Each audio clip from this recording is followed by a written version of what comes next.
Good morning all of you. Chapter number 3, expansion of idea. એની અંદર આપણે બે story already study કરી લીધી છે. expansion of idea ની અંદર. First of all છે as you sow so you reap.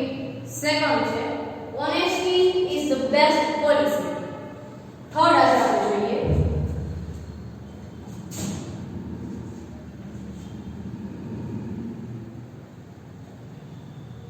charity begins at home.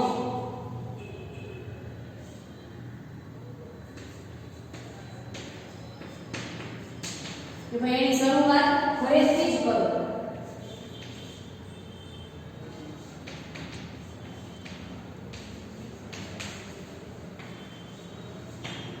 ચાલો શું કહેવા માંગે છે તેની અંદર અમુક પોઈન્ટ છે તો કે અક્વાયર એટલે કે પ્રાપ્ત કરવું, રિઅનાઉન્સ એટલે ત્યાગ કરવો, મેક્સિમ એટલે નીતિનું વાક્ય, સ્ટ્રાવિંગ એટલે ભૂખે મરવું, ચેરિટી એટલે ઉદારતા. આ બધું હું તમને સેન્ડ કરેલું છે મેં, તમે જોતા જાઓ. પછી વાક્ય આપણે જરૂરી નથી, મેં તમને પહેલાંય કીધું હતું કે આમાં જે આપેલું હોય એ જ ગોખી ઇંગ્લિશ ગોખી લખો. તમે તમારા રીતે પણ ચેરિટી બિગિન્સ એટ હોમ લખી શકો છો. Honesty is the best policy તમે જે લખી શકો. પણ કેટલા વર્ષમાં? તો કે 150 વર્ષમાં લખવાનું છે, તો રીતે તમારે લખવાનું હોય. ચાલો જોઈએ. Charity begins at home. Self help is the best help. મતલબ આપણે આપણી જાતની મદદ કરીએ ને એ જ બેસ્ટ હેલ્પ કહેવાય. Okay, help yourself. તમે તમારી જાતની મદદ કરો. First of all try to acquire the ability to help other. સૌથી પહેલા કઈ બધા વિચારે કે ભાઈ હું બીજાની હેલ્પ કરું. It not charity to feed the neighbour child while your child is traveling. Okay, આ સારી વસ્તુ નથી. શું કામ? તો કે તમે બાળકને કોને ખવડાવો છો? તો કે બાજુવાળાના બાળકને ખવડાવો છો. કોણ? તમારા બાળક ભૂખે મરે છે. ટ્રાવેલિંગ એટલે ભૂખે મરે. તો ઈ ભૂખે મરે છે તમારા બાળક. અને તમે કોને દેવા જાઓ છો? તો કે ચેરિટી હોમ નથી પણ નેબરના હોમને દેવા માટે જાઓ છો. એટલે કે બાજુવાળાના ઘરે તમે દેવા માટે જાઓ છો. તે સારી વસ્તુ કહેવાય નહીં. ચાલો આગળ વાંચીએ. We have a duty first and foremost our family. આપણી ડ્યુટી ક્યાં આવે છે? તો કે આપણા ફેમિલી પ્રત્યે આવે છે. ફેમિલીની નીડ પૂરી થતી હોય, એની જરૂરિયાત પૂરી થતી હોય તો આપણે બાજુના ફેમિલીના બાળકને હેલ્પ કરવા માટે જવાય. પણ આપણી જ નીડ પૂરી નથી થતી તો બાજુના ફેમિલીને આપણે શું હેલ્પ કરી શકવાના હતા? ચાલો જોઈએ આગળ. We have duty first and foremost to our family, then the friend and finally to other. પહેલા આપણે આપણી ડ્યુટી જોવાની કે મારું ઘરમાં પૂરેપૂરું થાય છે, પછી આપણે આપણા ફ્રેન્ડ્સનું જોવાનું. ફ્રેન્ડ્સનું જોઈ પછી ફાઇનલી અધરનું જોવાનું. એનો મતલબ આપણા રિલેટિવ્સ દુખી થતા હોય તો ફોરમોસ્ટ હેલ્પ આપણાને જ કરવાની. અત્યારે એવું રહ્યું નથી પણ એવી રીતે જોવું જોઈએ. તો સૌથી પહેલા આપણા ઘરમાં જોવાનું કે કઈ બધી વસ્તુ છે નથી તો બાજુમાં દેવા માટે જવાનું. ચલો નેક્સ્ટ જોઈએ. One must first be a good son and daughter. સૌથી પહેલા આપણે આપણા બાળકોનું કે છોકરાનું અને છોકરીનું જોવું જોઈએ. હસબન્ડ એન્ડ વાઇફ, પછી બે માણસે પોતાનું વિચારવું જોઈએ. પછી ફાધર અને મધર, પછી એના મમ્મી પપ્પાનું વિચારવું જોઈએ. And member of society and so on. પછી તમે સોસાયટીના મેમ્બર થાઓ. પછી તમે સમાજ સેવક બનો કે ભાઈ હું સમાજનું કલ્યાણ કરીશ. પહેલા તમારા ફેમિલીમાં વેલેન્ડ છે કે તમે સમાજના પૈસા લેવા માંગો છો ફેમિલી માટે? બે વસ્તુ છે ને. તમે શું કરવા માંગો છો આની અંદર? This is the most thing. ચાલો નેક્સ્ટ જોઈએ.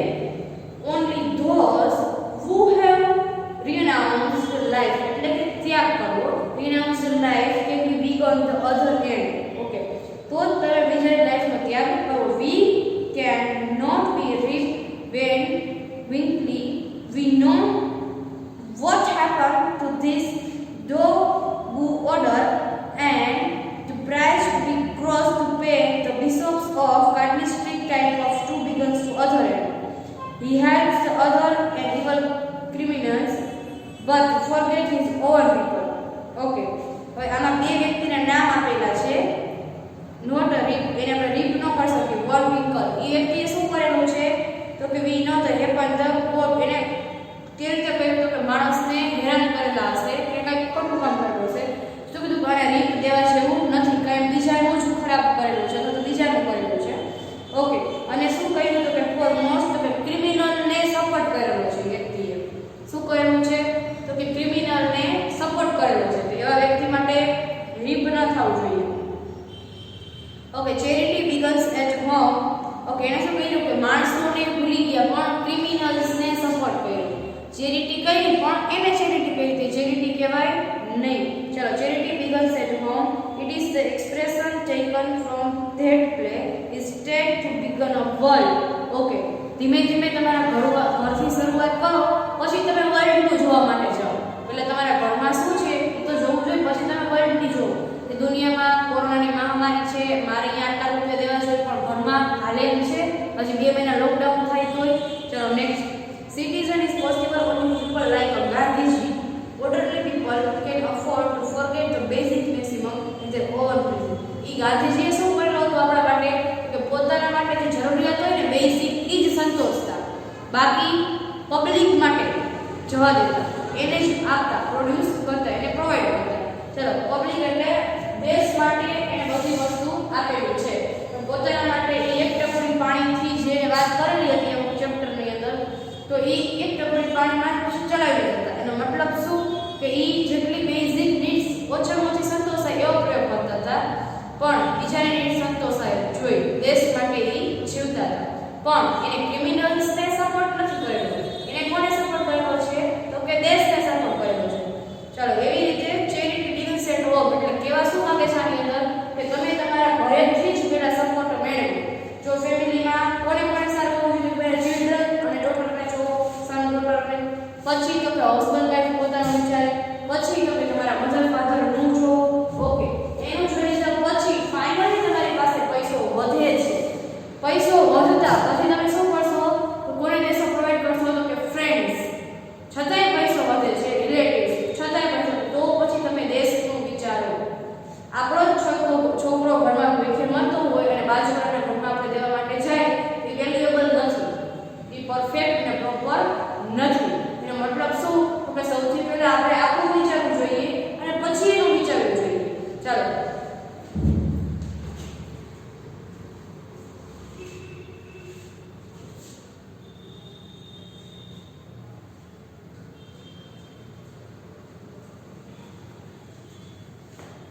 હવે નેક્સ્ટ આપણે જોઈ લઈશું આઈડિયા.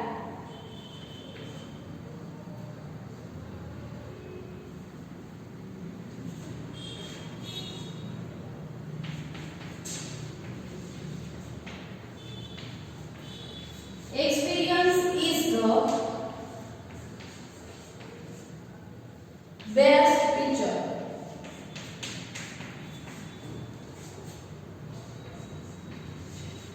ચાલો. Experience is the best teacher. Experience કેવો છે? Best teacher છે. ચલો. We always prefer experienced teachers.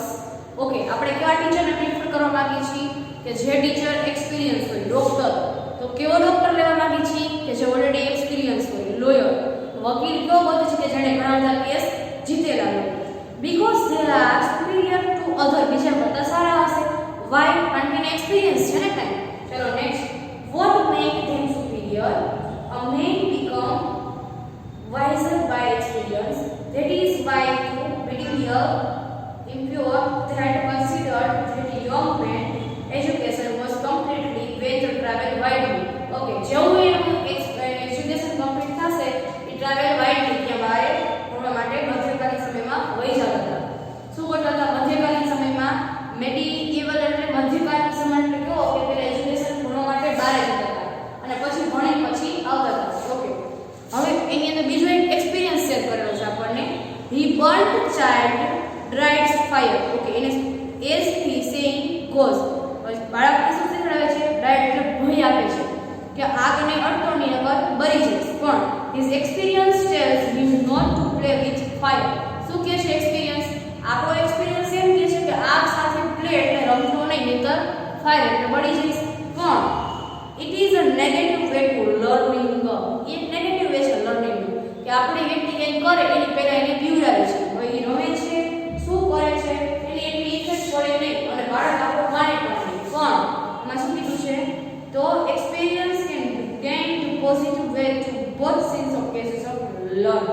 Okay, જો એ એક્સપિરિયન્સ કરશે ખુદ એક વખતથી બાળક કરી જશે, મતલબ સળગાવતો બીજી વખત કામ કરશે નહીં. શું કામ નહીં કરે? તો ખુદ એક વખત એને આજથી ડર લાગી ગયો છે, આપણે કીધું અને એ માને એવું નથી, પણ આપણે કહી કરે અને પછી જોઈ કે હા આ વસ્તુ સાચી છે, આનાથી આગ લાગે છે અને આ એક જોખમી વસ્તુ છે. મતલબ એક્સપિરિયન્સ, આ એક નાના એક્સપિરિયન્સની વાત કરી, પણ તમને લાઈફમાં જેવા એક્સપિરિયન્સ થયા હોય એ તમે આગળ શેર કરી શકો છો કે મારા એક્સપિરિયન્સે મને બેસ્ટ ટીચર બનાવ્યું છે. સમજી ગયા? તો ચાલો નેક્સ્ટ જોઈએ. A singer get experience by practice. Okay, singer હોય, સિંગર સોંગ ગાતો હોય, એ એક્સપિરિયન્સ કેવી રીતે કરે? તો કે પ્રેક્ટિસથી.